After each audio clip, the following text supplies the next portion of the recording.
RCN. Le son de la différence.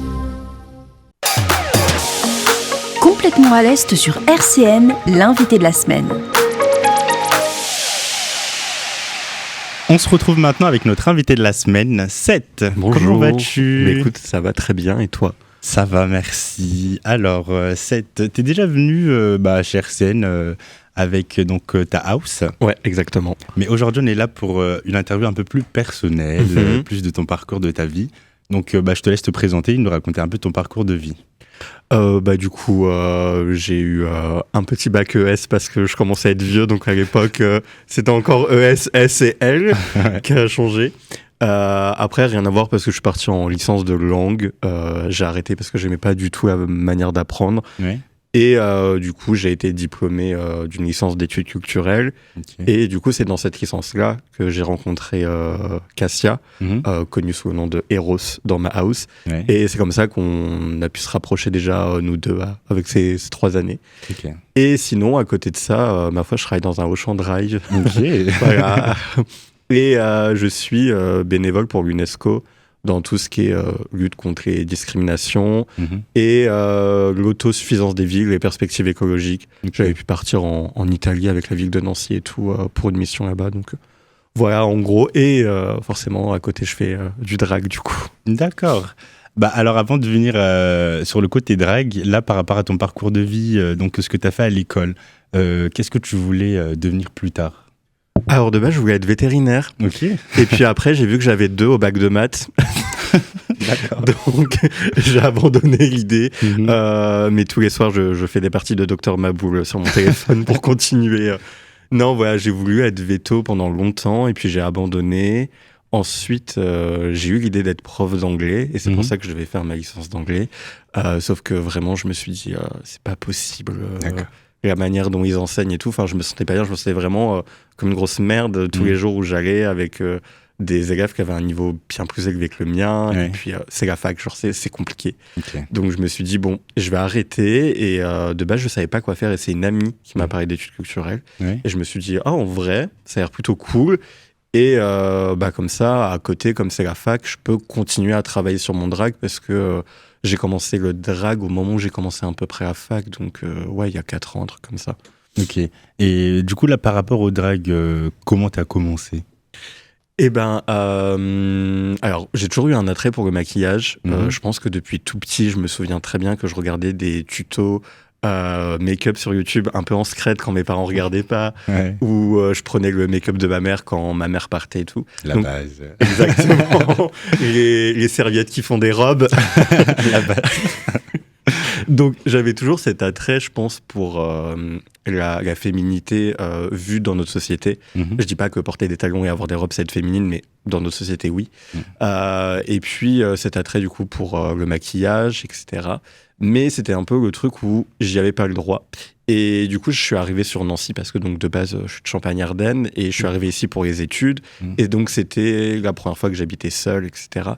Et ça m'a laissé plus de temps et plus de courage cette fois pour assumer que j'aimais ça et que j'avais beau être vu comme un homme, je pouvais aimer le maquillage. Et après, j'ai eu un ex qui, lui, se maquillait. Donc, en relation avec lui, ça m'a un peu plus favorisé à ce milieu-là. Et ensuite, cette personne, du coup, m'a laissé avec les plus gros traumatismes qui peuvent exister. D'accord. C'est le moment où on fait les trigger warnings, on en a parlé avant. Allons-y. Donc, ce qui va suivre va parler de violence et de conjugale et sexuelle. Donc, si jamais ça vous dérange, vous pouvez arrêter d'écouter. Mais donc, du coup, cet texte-là était très compliqué, sous beaucoup de médicaments qui influençaient son comportement, etc. Et donc, il était violent physiquement, verbalement, etc. Et il s'avère qu'il y a une fois où, du coup, mon consentement n'a pas été respecté et j'ai mis extrêmement longtemps à m'en rendre compte parce que c'était mon copain et que j'étais en mode, il n'y a pas de... ton copain ne peut pas abuser de toi, c'est juste une fois où tu n'avais pas trop envie et lui, oui, mais c'est ok, tu vois. Okay. Et j'en ai parlé avec une pote qui avait vécu ça aussi. Et du coup, quand je m'en suis rendu compte, ça a été, je pense, l'étape la plus dure de ma vie à accepter parce qu'en plus, à ce moment-là, je dois avoir 21 ans. Ouais, je suis encore jeune et tout. Et je m'intéresse un peu plus au drag parce qu'en fait, je sors plus de chez moi.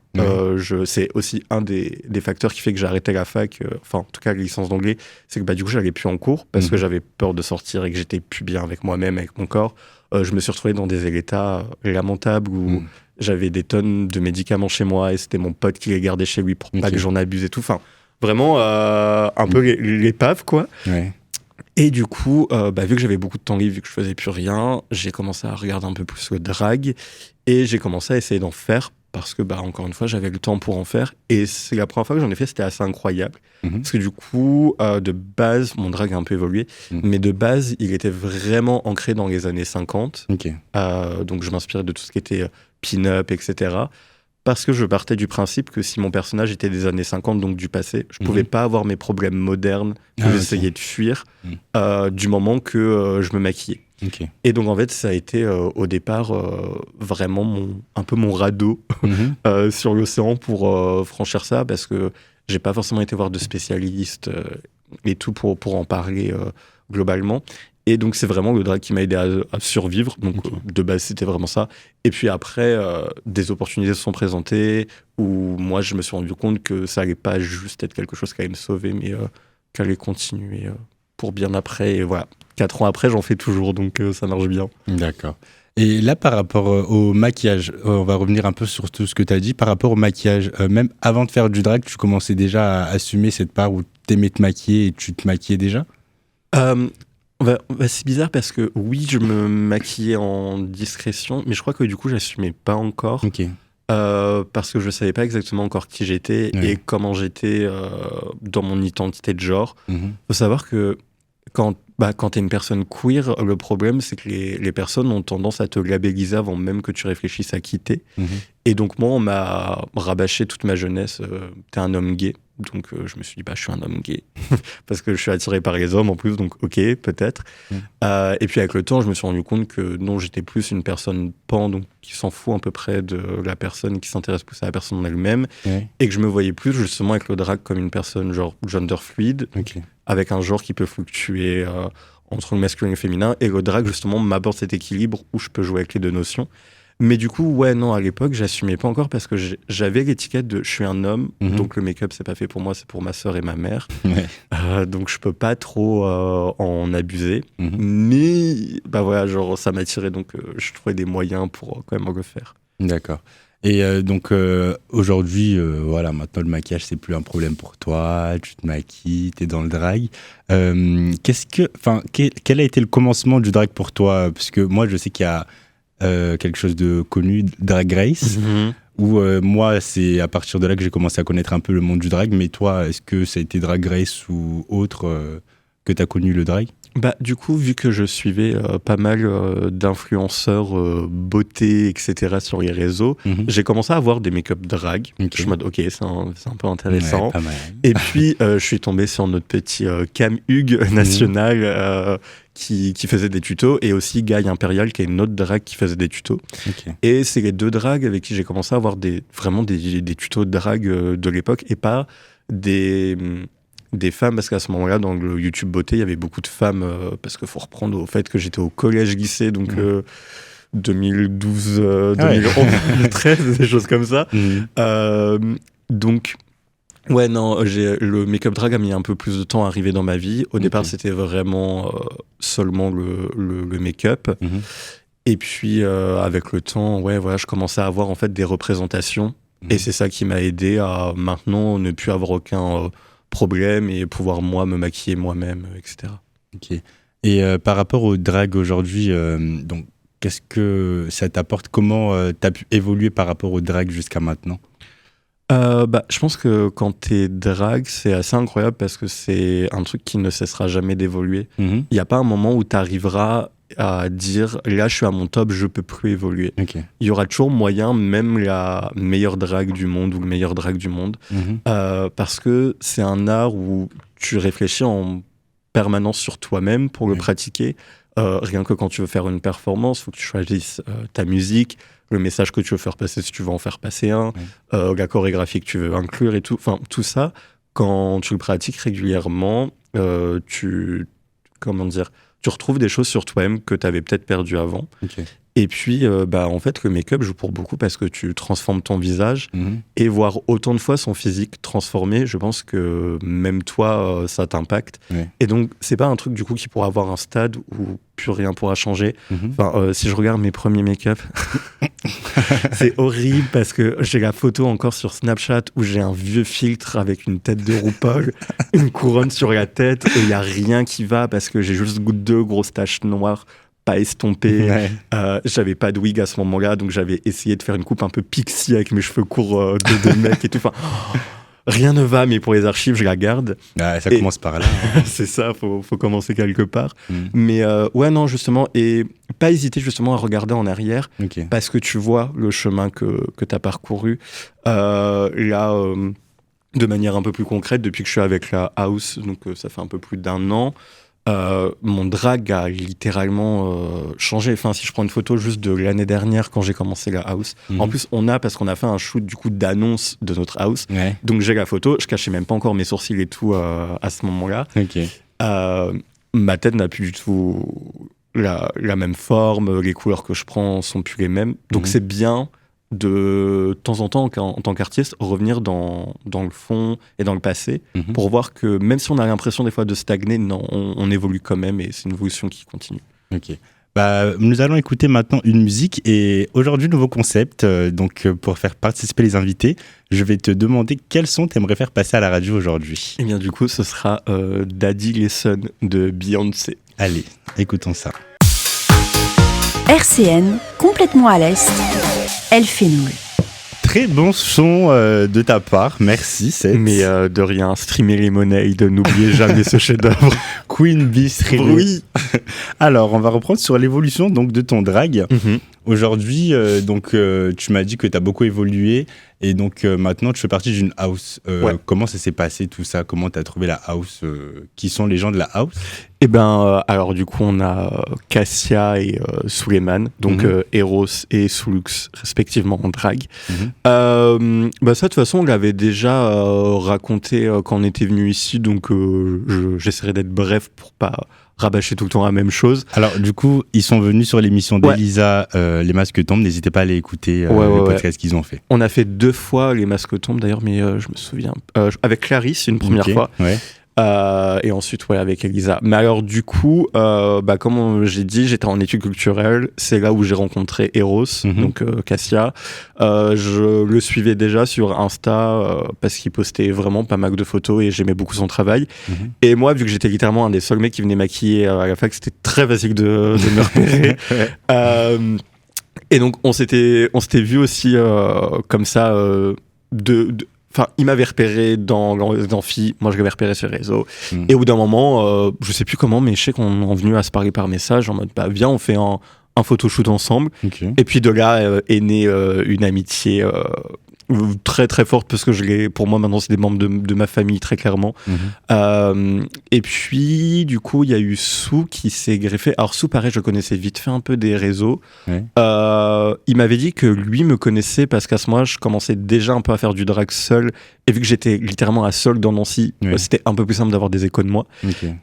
Mais on se connaissait pas plus que ça. On s'était vu à la tournée de Drag Race France, on s'était saucé sur nos outfits parce que j'étais en drag et lui avait mis une traîne et tout incroyable. Donc en fait on se voyait, on se sauçait par message. C'est comme ça qu'on a un peu plus parlé. Et puis après Eros a fréquenté une amie de Sou et du coup on se voyait un peu plus tous ensemble.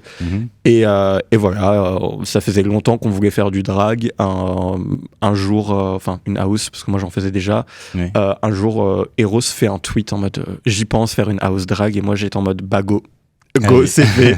Et puis on a proposé à Sou et c'était un peu le pari parce qu'à ce moment-là avec Sou on se connaît depuis 1 mois, alors qu'avec Cassia ça fait 3 ans qu'on se connaît.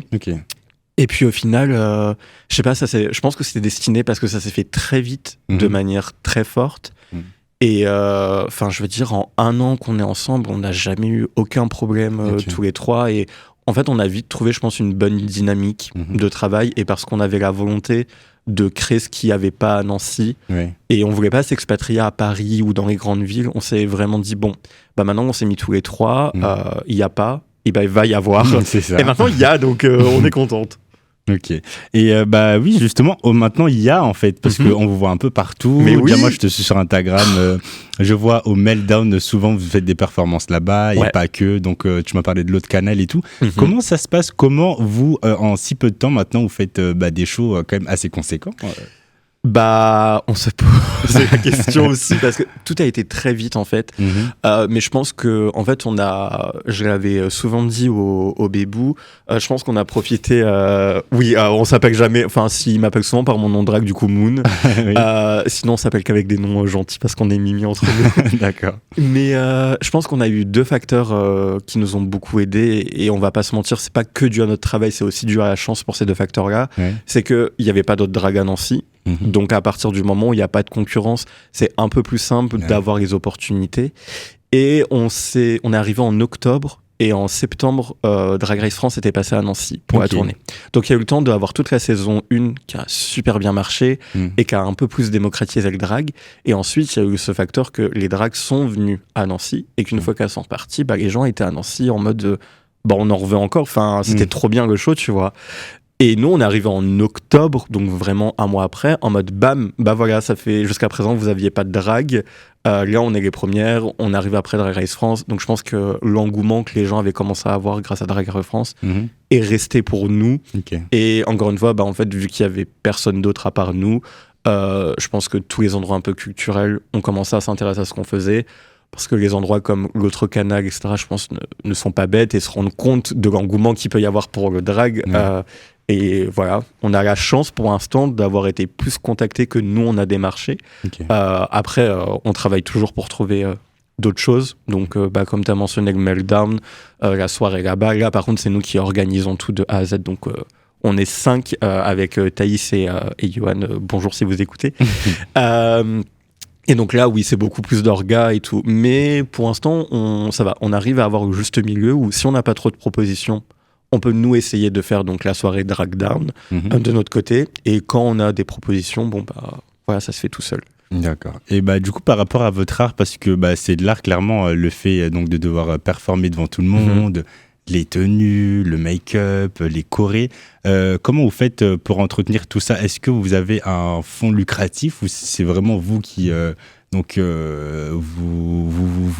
monétisez tout seul? Je perds mes mots carrément. Alors non, si ça peut rassurer tout le monde, j'ai déjà plus d'argent sur mon compte en banque et je mange des pâtes à chaque drag show. Non, en vrai, nos seuls moyens de revenus, en fait, c'est soit les organismes nous payent, pas tous, et pas vraiment très très bien, mais pour l'instant, on va dire que c'est ok, on arrive à s'en sortir pas trop mal.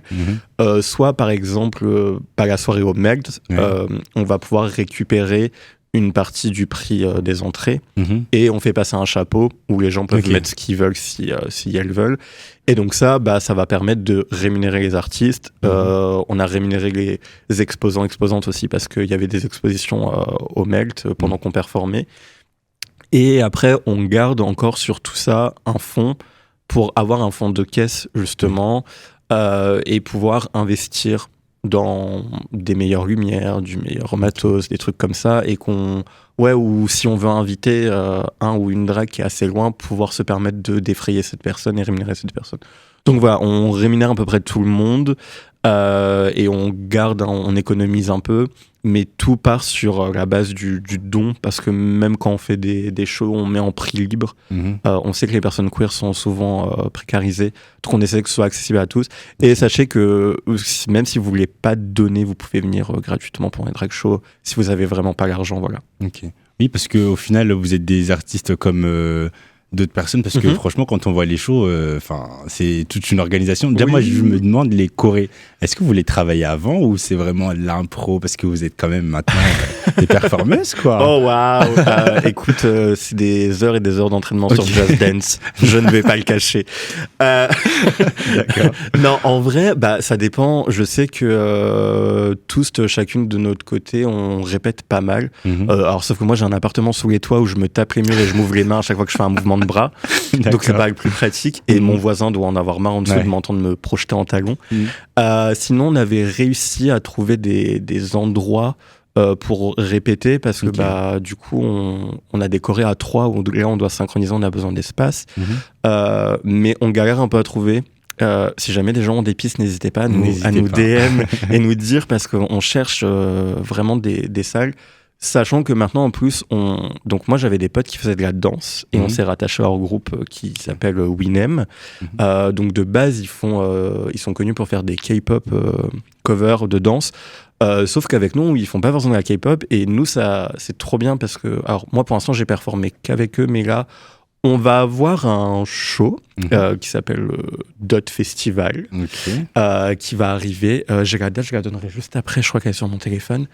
Et en fait, l'avantage, c'est qu'ils peuvent être très nombreux. Et moi, là, toute la house va performer avec.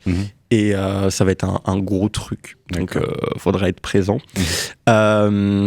Et on va avoir une autre date avec eux. Enfin, maintenant, c'est vraiment rattaché à eux. Et ça permet, par exemple, nous, sur les chorés, d'être un peu plus relax. Parce qu'on sait que même si on fait pas un move incroyable, derrière, on a 12 backdancers. Donc, l'espace est pris et occupé. Et ça nous aide beaucoup. Sinon, quand même, on répète. Et je sais que sous Eros ou comme moi, c'est quand même 80% d'impro sur le moment venu et 20% de répète chez nous, quoi. Vraiment la vibe sur le son, c'est ça, il y a que vraiment quand on est à 3, on essaie d'avoir un truc un peu près coordonné et on a dit qu'on travaillerait un peu plus ça, mais sur le reste, c'est plus sur la vibe du moment. D'accord. Alors moi, j'avoue que j'ai des questions un peu reloues à poser. Vas-y. Par exemple, parce que là, depuis tout à l'heure, on parle, tu me sors il ou elle. Alors, comment te genre il, elle parce que surtout que t'es en drague et que t'es en civil, comme je l'ai dit. Comment ça se passe, le il ou elle? Alors, ça dépend de toute façon de chaque artiste. Moi, je m'en fous. En drague ou en civil, j'utilise tous les pronoms. Donc, même si je suis en drague et qu'on me genre au masculin, je m'en fous. Justement, moi, c'est plus en mode... en fait, je m'en fous comment on me genre, mais j'ai pas envie que la terre entière me genre uniquement au masculin.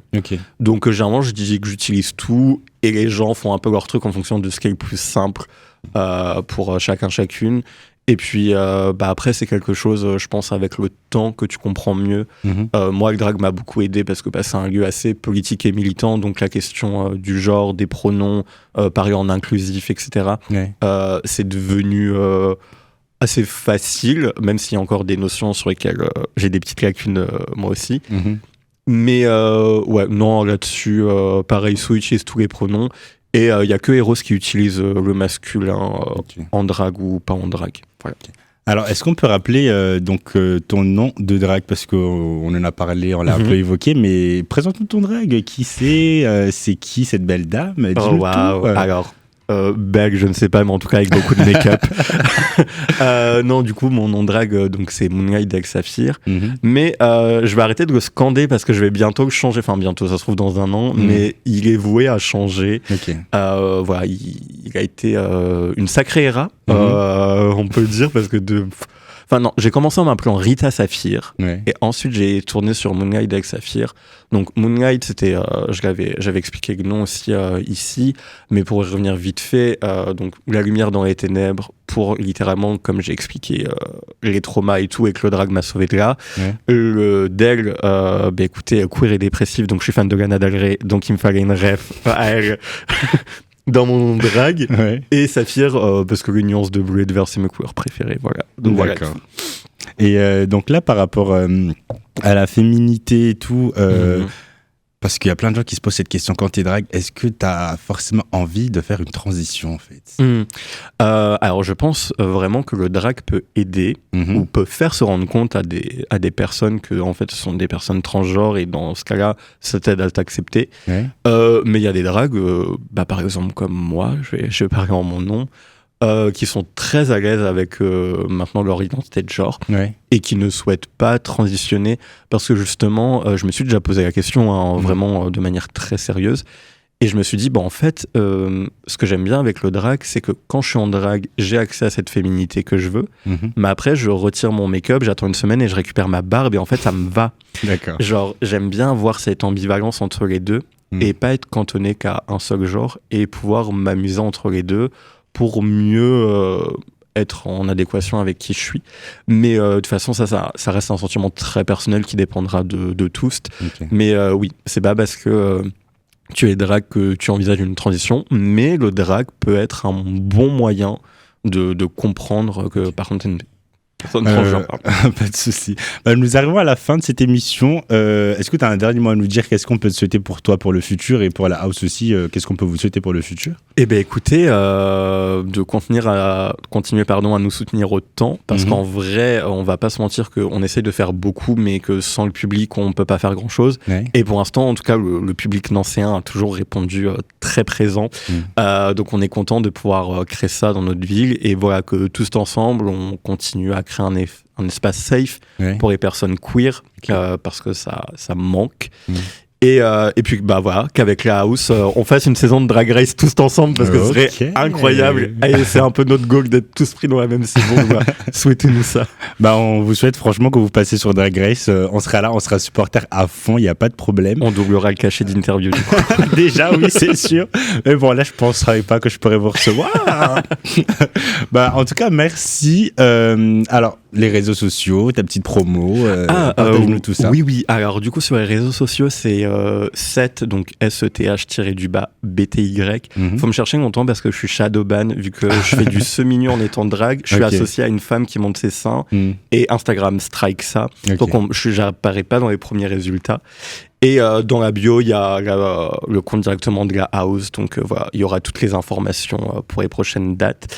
Et notamment pour d'autres festivals. Mais j'ai oublié la date, je sais que c'est en avril. Je suis désolé, j'avais dit que je dirais la date exacte. Il n'y a pas de problème, je repartagerai sur Instagram. Pas de souci. Ok, merci. Mais voilà, en avril. Et puis il y a d'autres trucs qui arrivent en février. Donc voilà. Donc, restez sur nos réseaux. N'hésitez pas à les suivre donc Seth sur Instagram. Et puis en tout cas, je te remercie d'être venu aujourd'hui pour cette interview. Écoute, merci à toi de m'avoir accueilli en solo cette fois. De rien, il n'y a pas de problème, tu pourras revenir quand tu veux. Avec plaisir. Et puis je vous remercie d'avoir écouté cette émission et puis on se retrouve la semaine prochaine pour Complètement à l'Est. RCN, www.rcn-radio.org